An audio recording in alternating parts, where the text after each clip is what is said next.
喂，您好，这里是曼特宁咖啡馆。啊，找鉴宝师小姐的。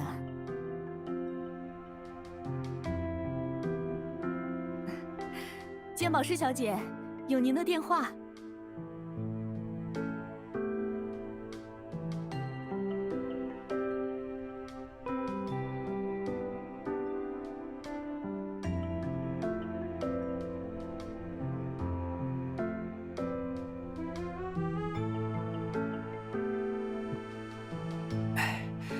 怎么这么苦？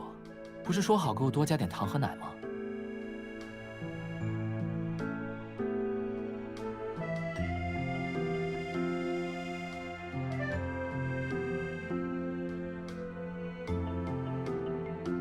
掌柜的，你可真是让人好找。大曲寇记斋，你的小伙计说你在这什么咖啡馆？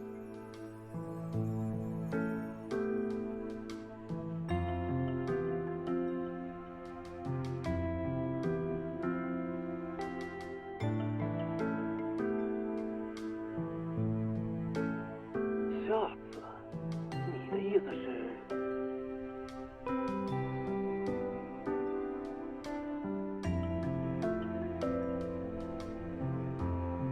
老板，能不能再给我拿几包糖啊？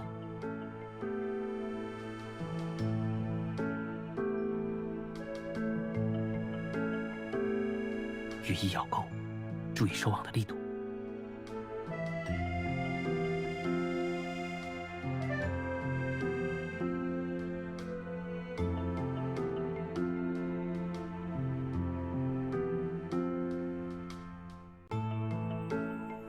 明白了，多谢掌柜。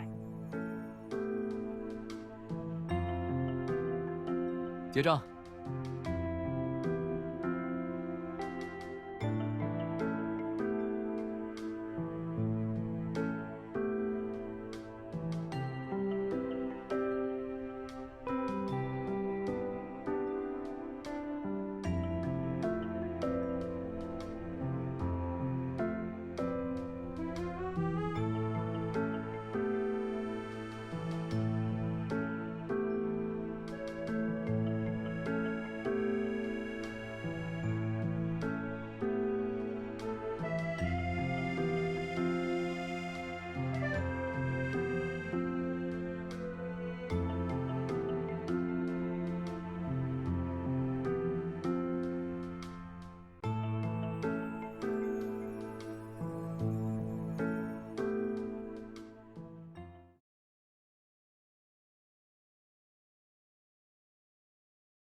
掌柜的，杨啸先生这段时间送来的东西都在这儿了。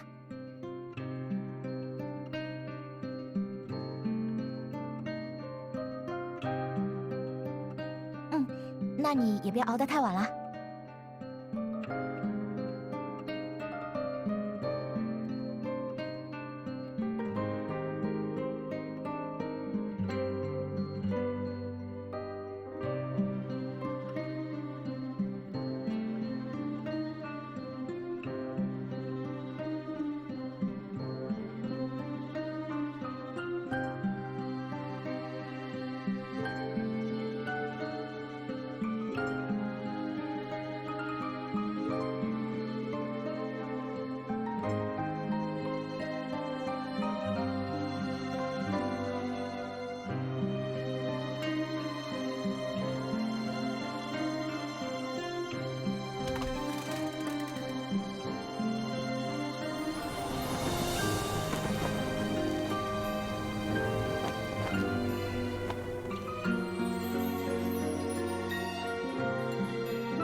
有啊，我什么时候应承过这种事？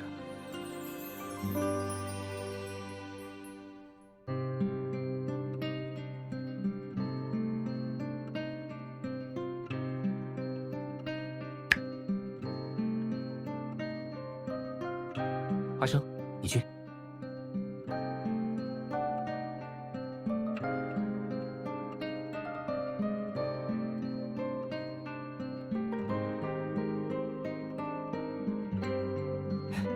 物尽其用嘛。看看了这些天了，可有看出什么门道？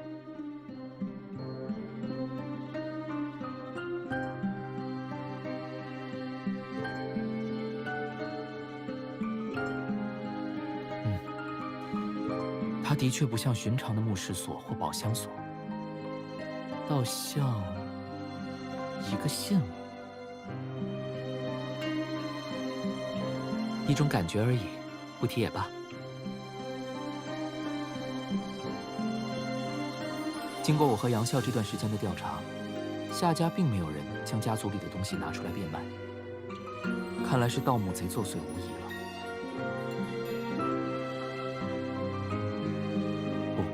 了。这才是最奇怪的地方。我家中埋葬先人之处有重重机关保护，我也检查过了，并没有任何被闯入的痕迹。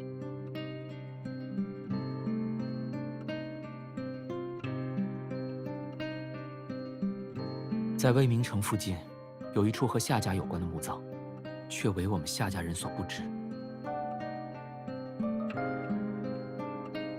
前尘欺压处，心魄自此生，听起来像是与轮回新生有关，但单凭我们在这里空想，只怕想破头也无用。既然那些盗墓贼能把这锁找出来，说明他们肯定接触过出处。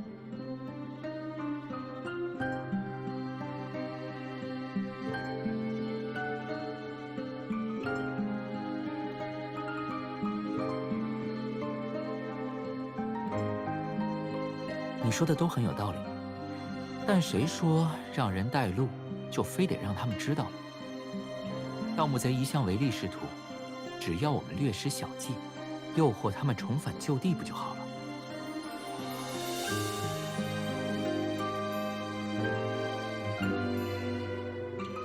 看你啊！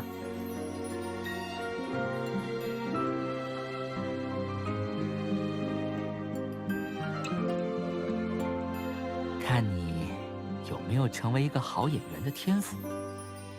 这伙人我已在暗中调查了许久，为首的姓王是个很多疑的人。我会让杨笑向他们散布谣言，声称要是需要销赃，就必须要经过鉴定，将他们引来寇济寨。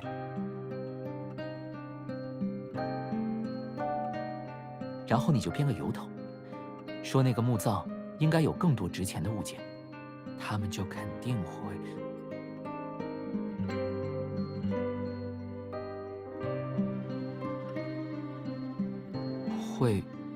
回去掘地3尺，到时候就交给我，还没有哪个盗墓贼能甩掉我的追踪。只不过到时候我们肯定不能在这里进行这一切。他们将赃物送来之后，一定会派人日夜监视你。如果我贸然出现在这里，必定会引起他们的怀疑。好，就交给你了。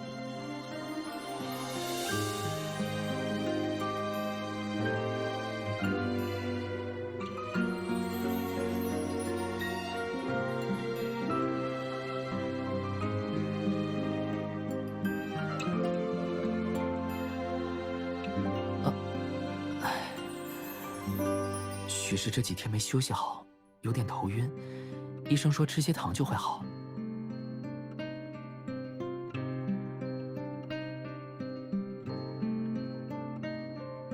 对，就是这个。你看，我吃了糖就好多了。不过，我隐隐约约觉得还有什么事想和你说。说了这么多话，我一时就想不起来是什么了。算了。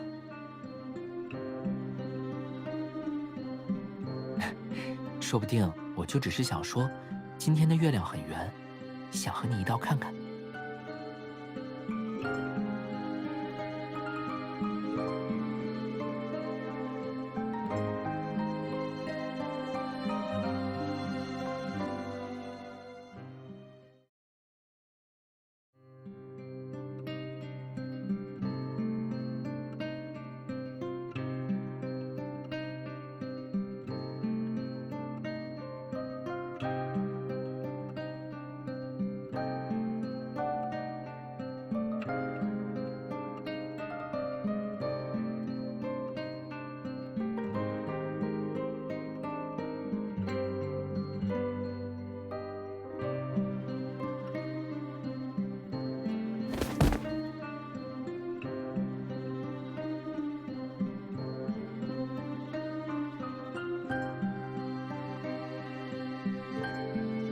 你怎么跟来了？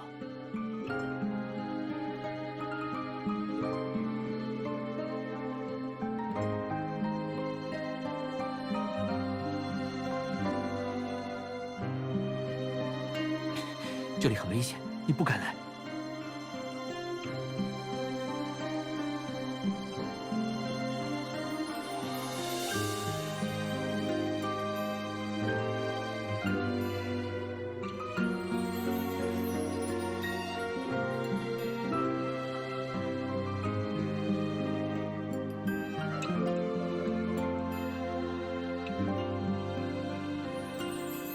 什么人？那里好像有动静。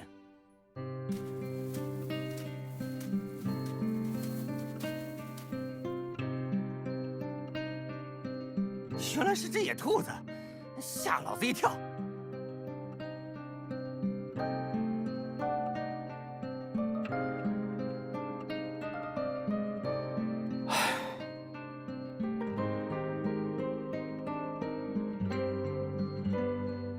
你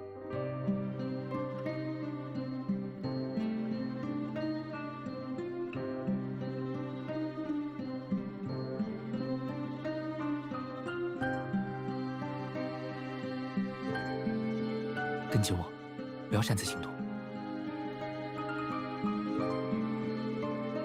万事小心。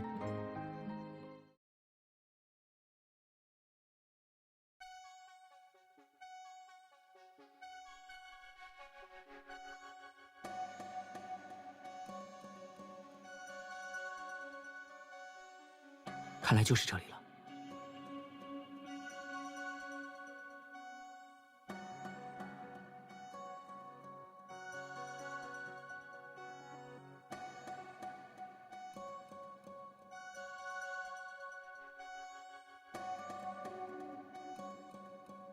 呸！白忙活一场，根本没什么值钱的玩意儿。对方人多势众，尤其你还在这里，贸然动手绝非上策。好不容易找到了墓穴的位置，我们还是迅速调查为好。至于那几个毛贼，我早已通过之前的调查，掌握了他们的体貌特征和可能的活动范围。剩下的交给杨笑就好，他已经去联络人手了。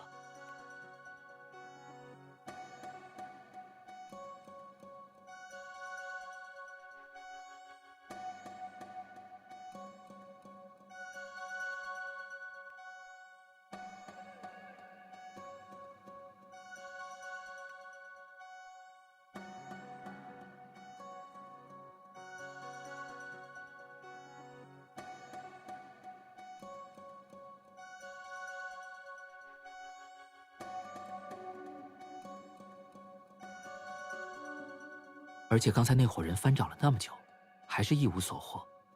看来这地方没那么简单。会不会这里只是一个障眼法而已？最危险的地方，就是最安全的地方。所有人都以为棺椁是终点，盗墓贼撬开它，拿走明面上的东西，就不会再深究。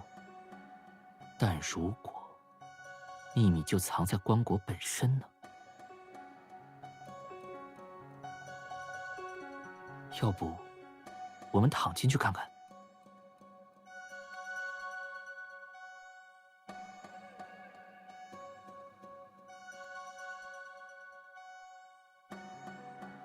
放心，有我在，他们不会怪你的。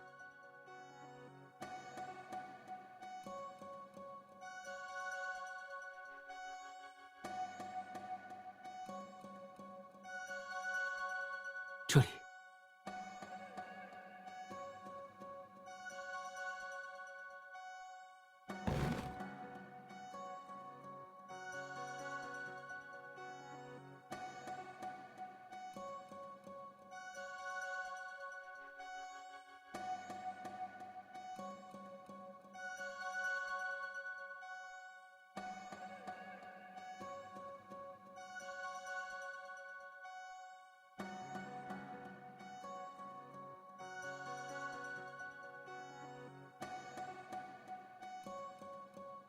前尘欺压处，心魄自此生。走吧，答案应该就在下面了。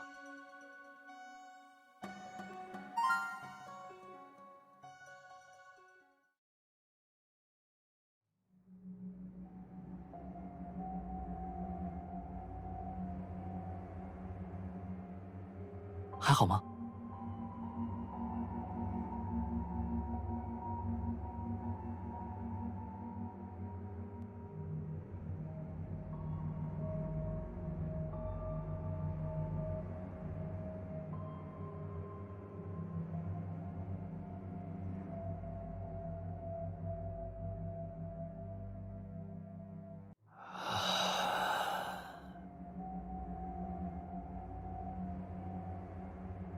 你不该来的，这里危险。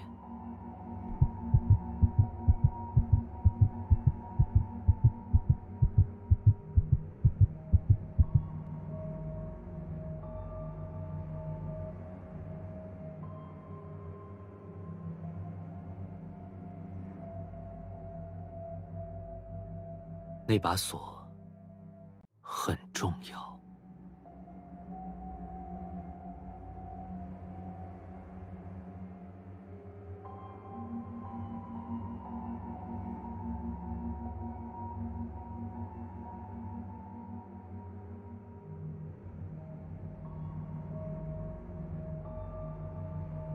跟我走。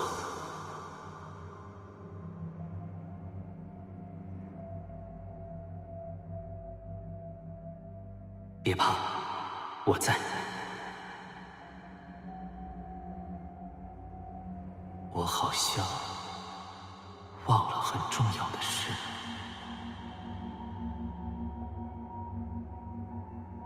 你知道那种感觉吗？身边的人一个个都变得面目模糊，到最后连自己都忘了。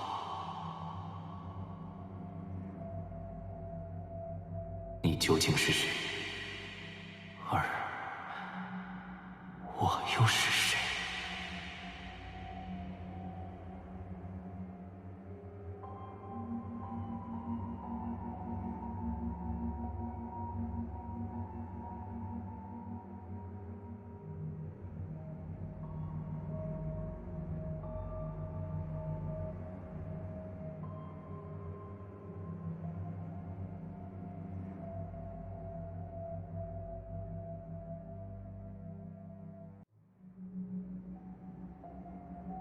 无奈初探此境者，投疾如逼，知命途殆尽。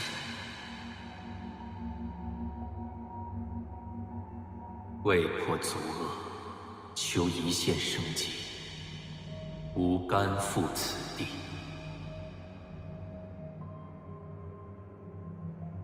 阴差阳错至此，逝水不归。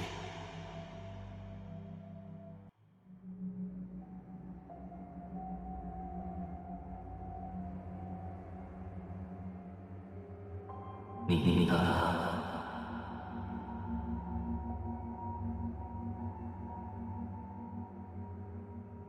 你的故事，你为何而来？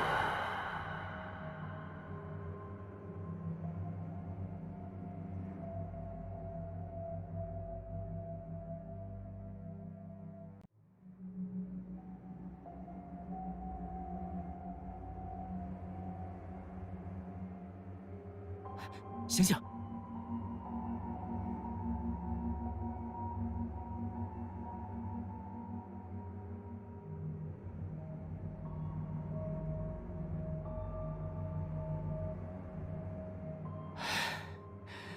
你没事吧？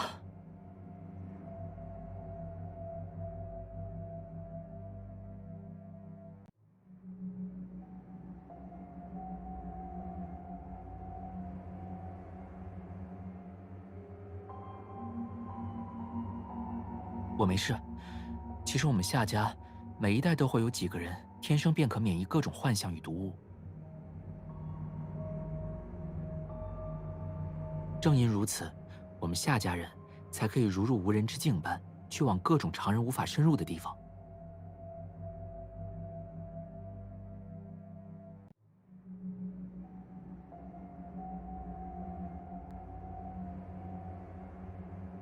在幻境之中，你都看到了什么？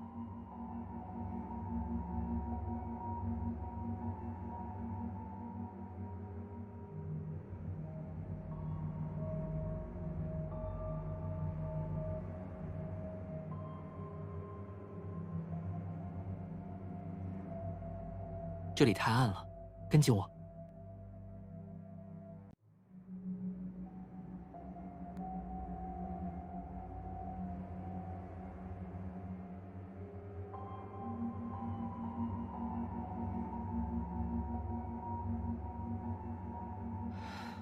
不行，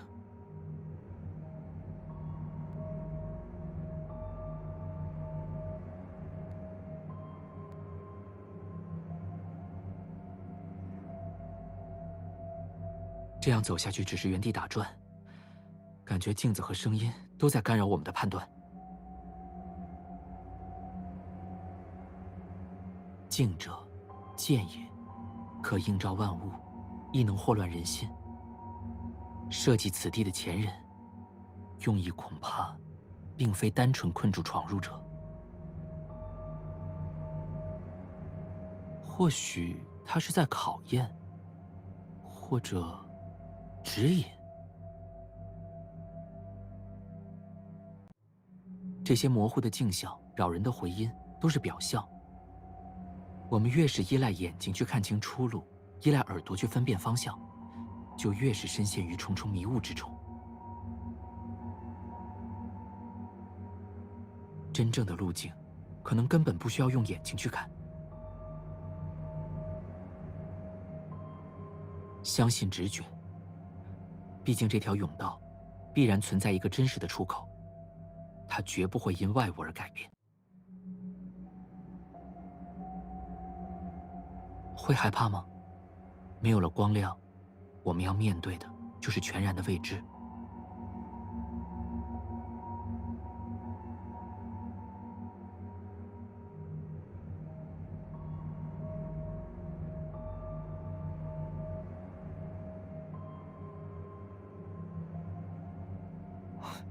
我在呢，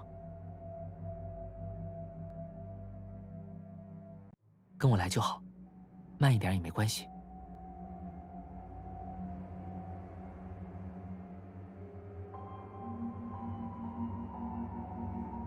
是这里了。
岁月悠悠啊，究竟是在这里遇到了什么事，才会有这么深刻的回忆呢？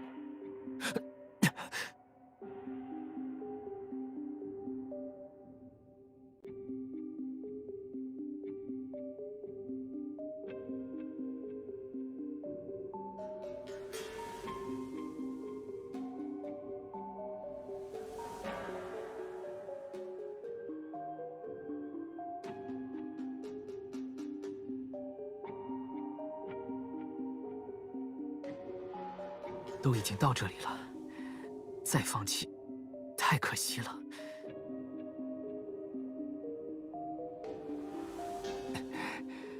我有预感，这趟旅途的终点就在不远处了。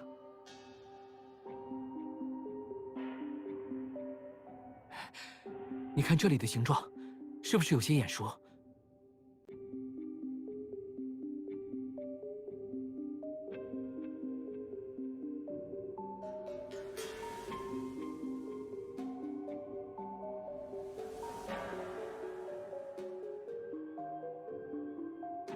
看来确实是这样，但这里没有任何固定锁的装置，需要一个人一直在这里对准位置。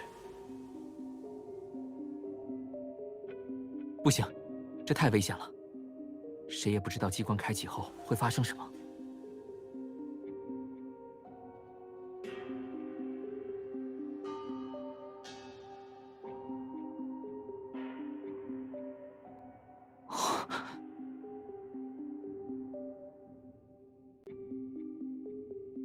一切有我，我绝不会让你有事。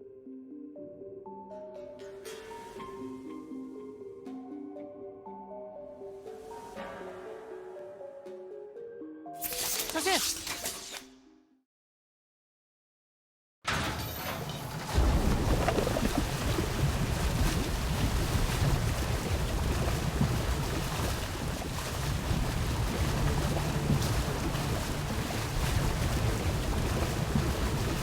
我没事，守好你的位置，千万别动。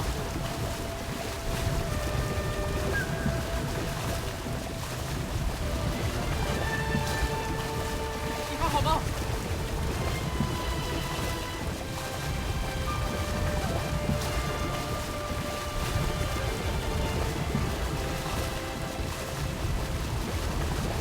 再坚持一下。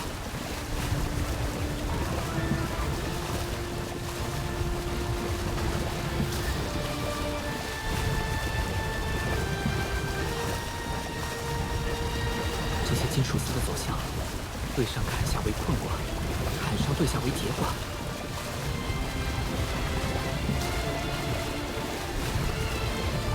我知道了，这些金属丝并非完全静止，而是在极其缓慢的移动交织。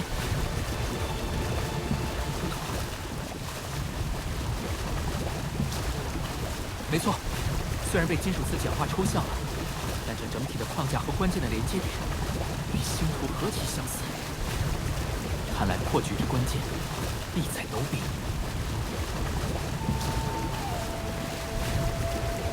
北斗七星属紫微垣为地车，是不是应该找到北极星？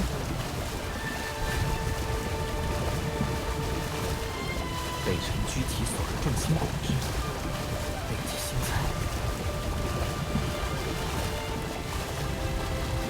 在那儿，花生，你去试试看。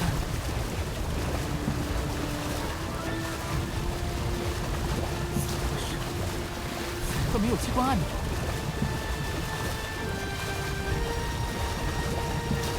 你怎么样？还好吗？问题究竟出在哪里？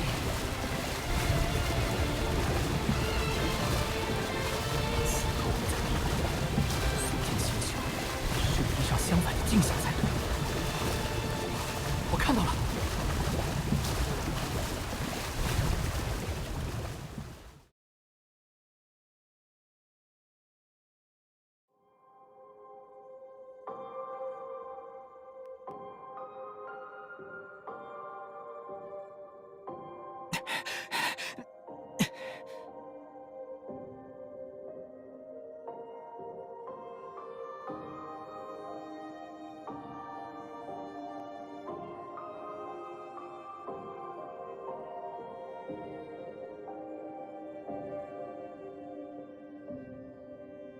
勿忘，答应过下次要走门。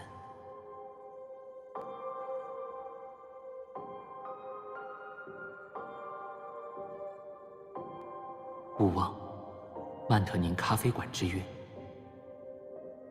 头很痛，他又问我了，我说不出口。勿忘，绝不能忘，他是。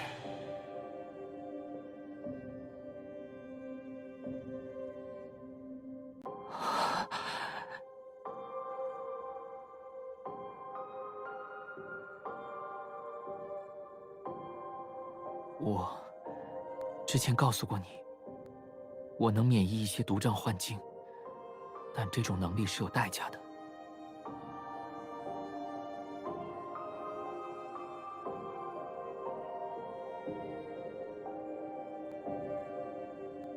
对，每次头一疼，我就会发现自己的记忆慢慢在消失。越是努力去回忆，头就越疼，记忆也消散得越快。这些笔记是我能想到的唯一能抓住一点过去的方法。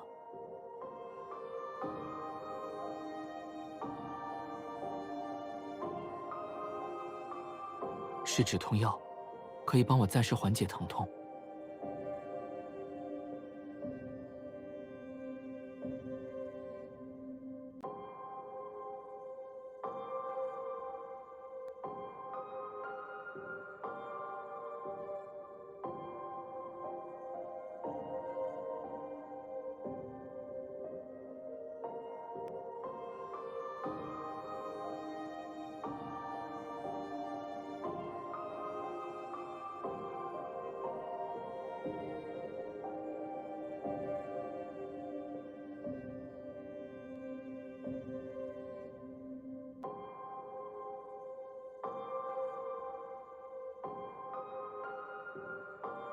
我喜欢看你无忧无虑的样子。如果将这些告诉你，我就成为了让你痛苦的根源。我不愿，也不想。如果必须有人痛苦，就让我一力承担。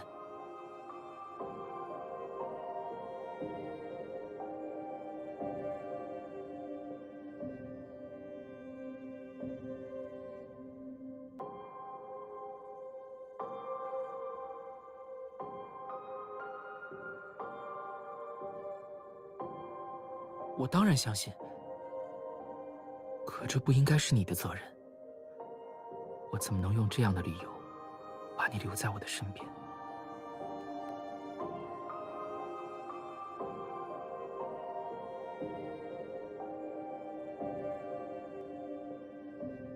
你知道你自己在说什么吗？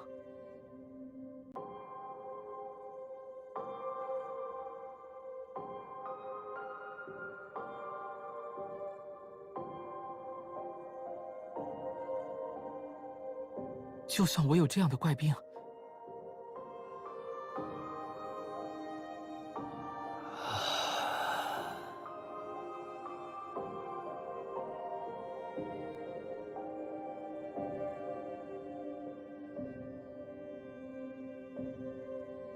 你明知我的心，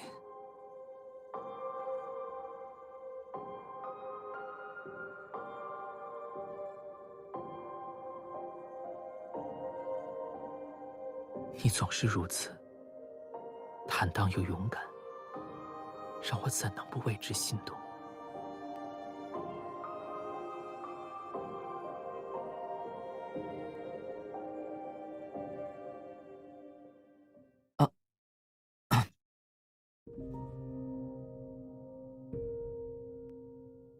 我可以。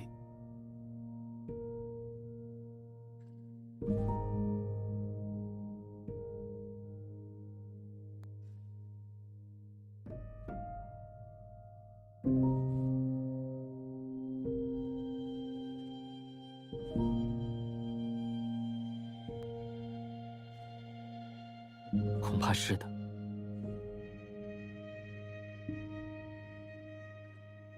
现在想来，这些先辈或许就是在对这种逐渐失去自我、遗忘所爱之人的寄予而悔恨不甘吧。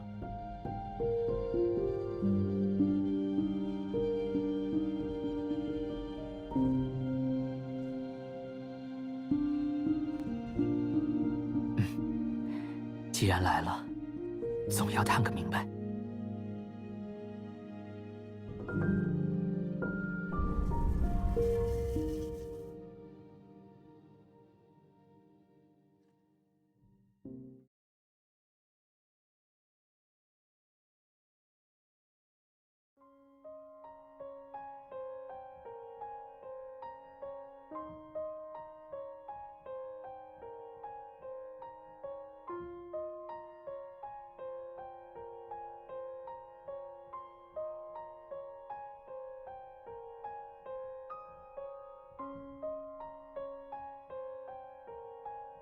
这不是普通的石碑，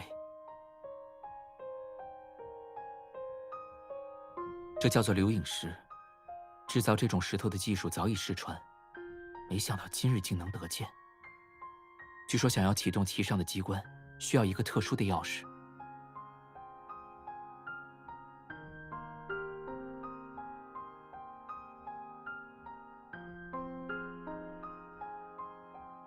后来者，你能至此，说明你已通过心境之变与心穷之考，亦有甘愿同行之人。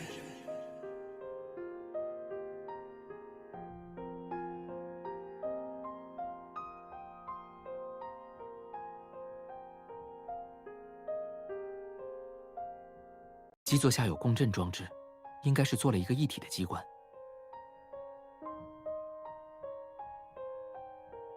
前辈是？我乃下世先贤，依照自身形貌，注入毕生所知，留于此地的引路人。引路人？路在何方？始于此处，亦终于此处，是为归巢。前尘欺压处，心魄自此生。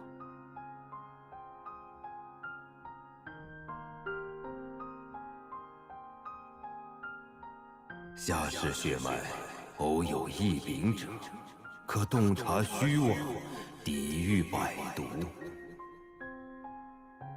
此于机关土木之道，犹如神助，是以铸就家族显赫。然此能如同双刃之剑，随年岁增长，着实神魂，引发剧痛，此即为时异之始。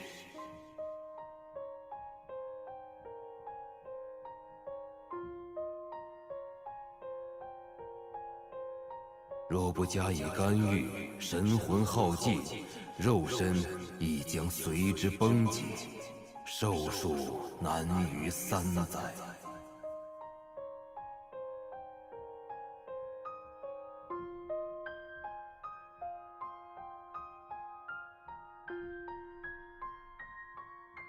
为延续血脉，先祖穷尽智慧，以渡鸦归林之意，返璞归真，于此地设下归巢之意。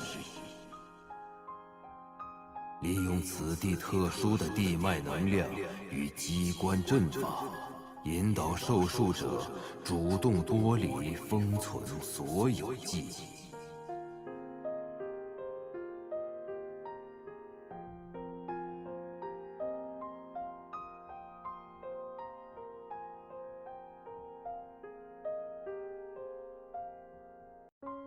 吾等遭遇，乃上天维系世间公允之理，亦是为非凡之力所必须付出的代价。然，求生亦是生灵本能。吾等冥思苦想，终误以蒙蔽之法。记忆为人格之基，是定义人为何物的根本。主动舍尽前尘，便能舍却救我。借此法得以存续的肉身，如同初生婴孩，一片空白，在天道看来，自然是一个新生之人。然一朝归巢，便若沉眠，或瞬息而绝，或经年方苏。譬若庄周大梦，造化弄人，时至自知。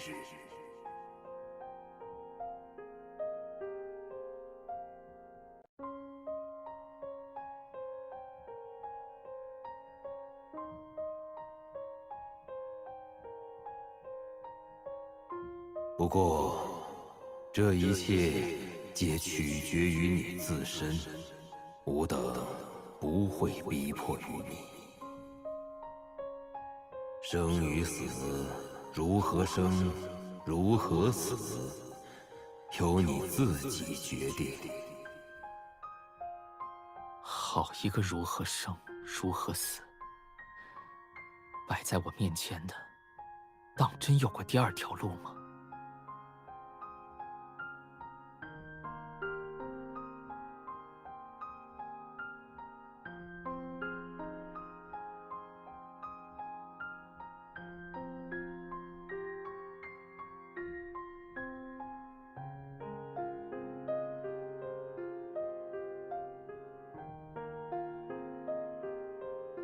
你说，我该怎么选？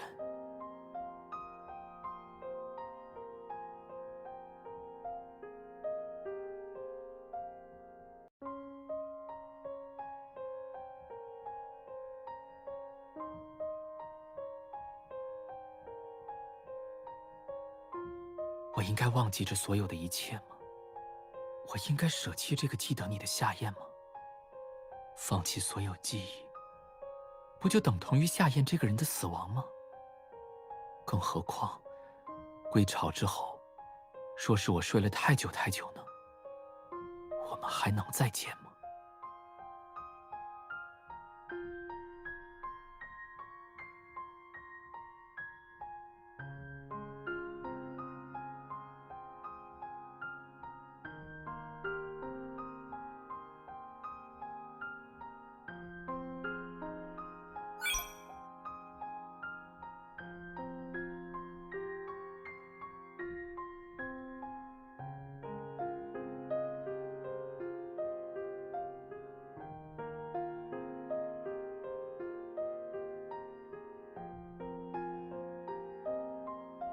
谁会不想要活下去呢？我想看朝阳晚霞，看云卷云舒，看四季荏苒，一切如初。可我更希望的是，那个陪我看这一切的人，都会是你。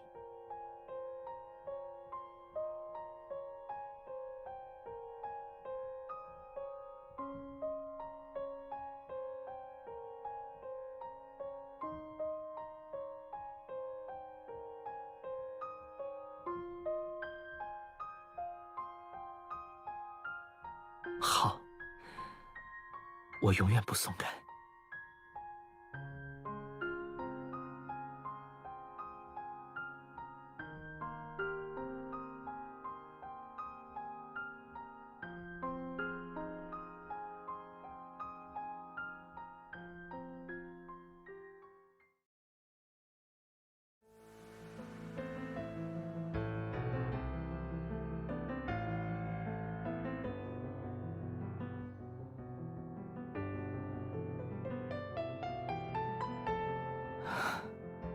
原来，一切都是注定好的呀。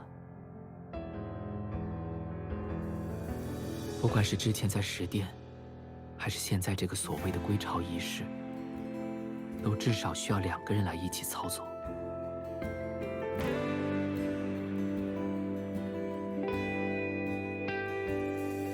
看来每一位来到这里的夏家仙人，都不是孤独的。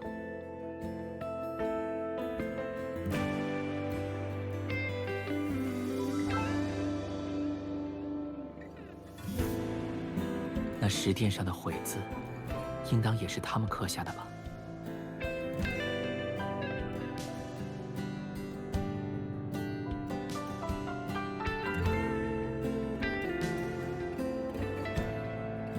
原本是想和你聊一聊，让你别那么紧张来着。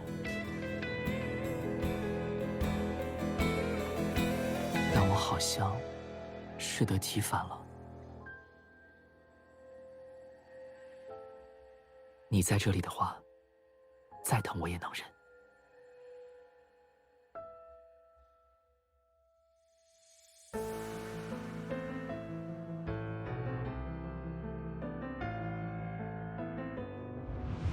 说了这么多话，我一时就想不起来是什么了。算了，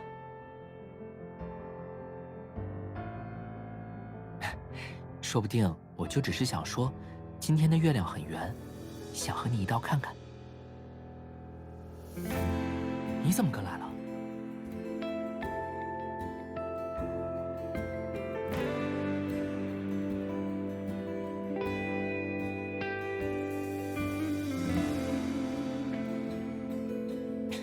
这里很危险，你不敢来。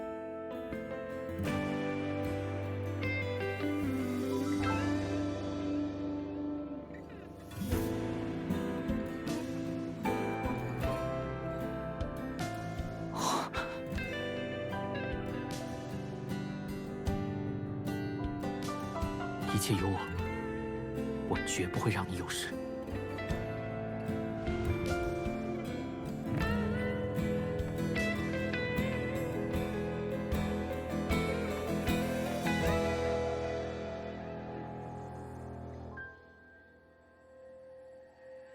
第一次见面啊，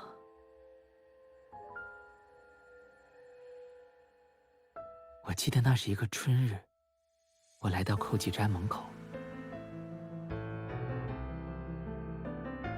不是的，其实远在那之前我就见过你了。当时的我在盯一伙盗墓贼的梢，听到他们在议论寇济斋的年轻女掌柜眼光毒辣，还以为你和他们有所牵连，是帮忙销赃的。我伪装成普通客人进去，本想探探虚实，却正好撞见你在巧妙地与一伙贼人周旋，虚与委蛇，暗中设套，最终协助治安局将他们一网打尽。正因为有这样的误会存在过，所以我总是不好意思告诉你。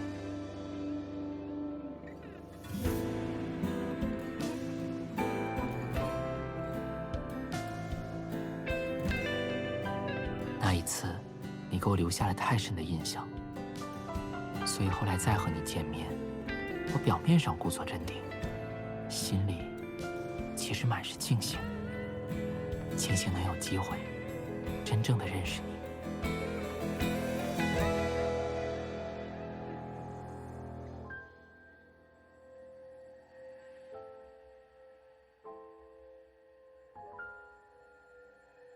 所以不要为我伤心，我已经没有遗憾了。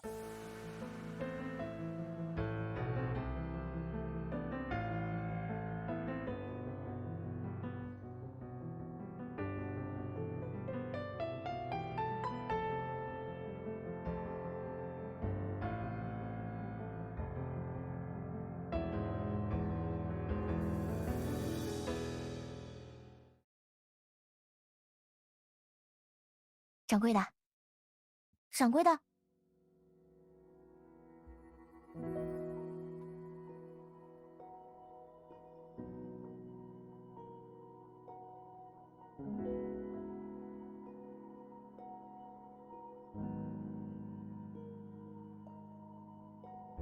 虽然春天到了，但你在风口还是得多穿点呀，小心着凉。另外，杨啸先生刚刚打电话来说，治安局又抓捕了好几批盗墓贼，还催我们去领好市民锦旗呢。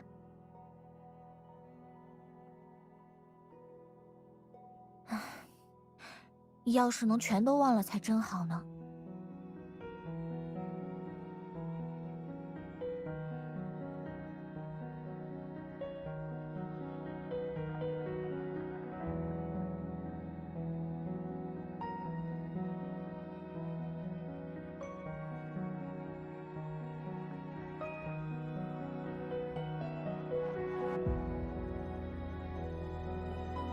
若久未见我等归来，烦请严记号寻人，尤以他安危为重。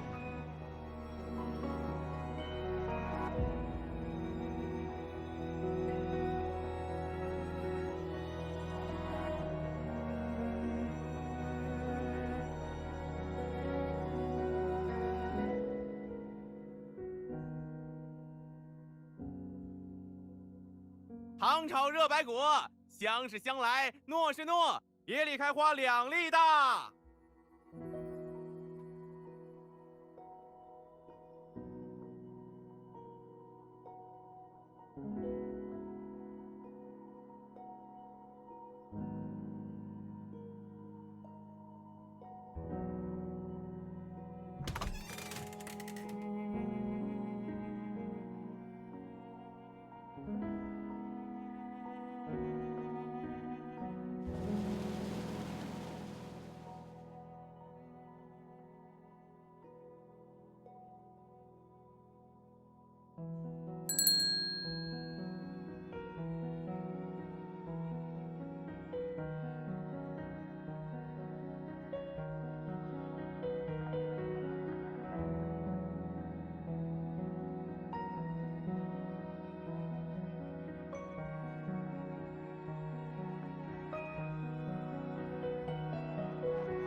如今城中盗墓贼已不再猖獗，珍宝市场的规模也是越来越大，实乃我辈之幸。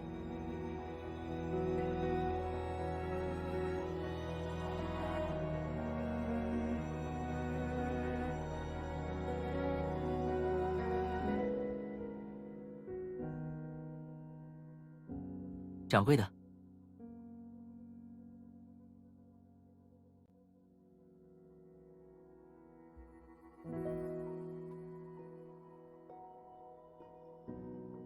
我曾经做了一个很漫长的梦，醒来过后我什么都忘了，连自己都忘了。唯一能记住的只有，梦里有一个像今天这样的春日，我来到这家小店。那天也是这般天气晴朗，而你就站在光里。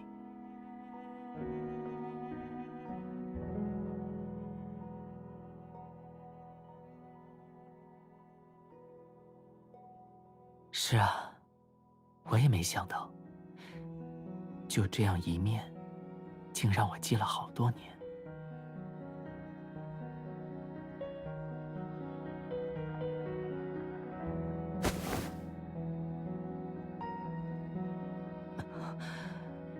抱歉，是不是让你久等了？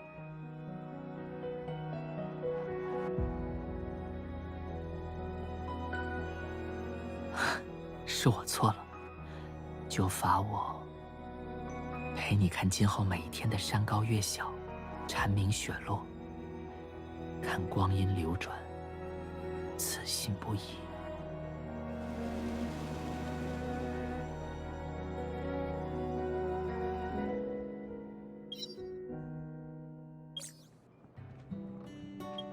梦中人，展信安。请原谅我这般称呼有些失礼，只因我终日回想，却还是未能忆起你的名姓。而每次梦中见你，我又总是不知如何开口，无论是问你的姓名，还是介绍我自己。其实，自我醒来，我总会觉得自己与这世界有些格格不入。连我自己究竟是谁，都只能从别人那里得知。唯有你，只有你。梦中片段光怪陆离，但我知道他们都是真的。你我曾共度的岁月，都是真实存在过的。我曾于一个春日，见过你周旋于盗墓贼间，用自己的智慧将他们人赃并获。窗外的树影婆娑，光斑落在我身上，那温度是真实的。也正因如此，我才觉得自己在这个广阔的世间也有一份归属。今日早些时候，我偷偷去了寇记斋那条街，犹豫再三，也只敢远远看了你一眼。我想，我还是没有准备好，大抵是有些害怕，你会觉得我与曾经的自己有些不同。但我也知道，终有一天，我会推开那扇门，而你一定会在门后轻声唤起我的名字。写至此处，我忆起一句诗：何当共剪西窗烛，却话巴山夜雨时。唯愿有一日，我能将这封信亲手交给你。到了那时，我想同你一边读信，一边讲讲今夜的月色。